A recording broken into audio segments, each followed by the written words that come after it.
folks, this is Vince with Dad's Gaming Addiction, and today we're going to quickly check out Beacon Patrol. This is a game that you can currently find on Steam for about $12. This is a digital adaptation of a board game. I don't own the actual tabletop game, so this is kind of my first time jumping into it. I do remember playing the demo a while back.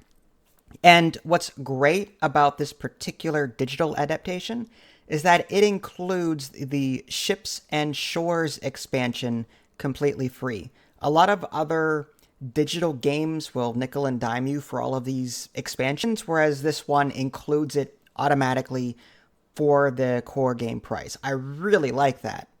More digital games should really do that. So already, you're getting more value here rather than pay however much money it is now to buy the core game and the expansion for the tabletop. You can get it now digitally, all in one inclusive package. I love that. So this game has a couple of different game modes. There's exploration and there's the board game rule set. They're not too much different. In the board game rule set, you can actually set up, the different expansions. You can toggle on, do you want to use piers? Do you want to use windmills?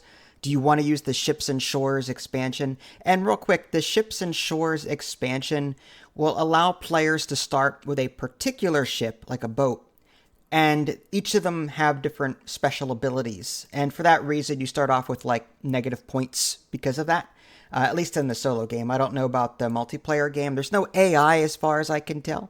But yeah, the special ships that you might see in that Ships and Shore expansion, the research ship, for example, allows you to swap up to 2 tiles, or the construction ship, you can refill 1 movement token each time you place a tile.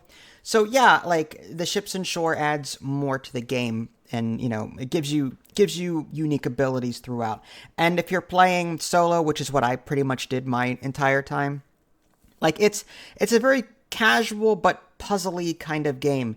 And the core mechanics are this: you have a limited number of tiles to try and get the most points possible. And what you're trying to do is you're trying to surround tiles, specific tiles, like you've got lighthouses and buoys, and you're trying to surround them on all 4 sides. And if you do that, you earn points for that. The trick here is you cannot rotate tiles. You draw a hand of 3 tiles, and you have to end up with 1 or 0 by the end of your turn. If you don't, you have to discard them. But if you discard them, you can refresh a movement token. You get 4 movement tokens by default. That allows you to move around. But if you need more, again, you can discard existing tiles in your hand, but they're gone forever if you do that. And because you can't rotate tiles, you really have to move around a lot to try and fit these tiles where they should go. And it's very possible that you can soft lock yourself in certain ways, like by putting land in certain, your boat cannot travel via land. So you have to make sure that to get to the other side of this tile to enclose it, I have to get around it, this landmass, and I have to make sure I'm giving myself enough room and space to do it. That's the real challenge here. And as you as you play, you level up your profile and you unlock more things. So yeah, I do recommend this one. I have to stress though that it's not like a typical PvP, it's not a Lords of Waterdeep level kind of board game. This is more casual. Yes, there is multiplayer in this, but it doesn't look like there's AI opponents that you can play against or work with. So, yeah, I consider this more of a puzzly kind of board game as opposed to a standard take-thatty kind of board game where you're trying to get the most victory points compared to everyone else. This one's much more casual, much more laid back, but still it's quite difficult in certain respects. But yeah, you can play single player or co-op. You're going to be working together to try to get the highest score. That's typically what you're doing here.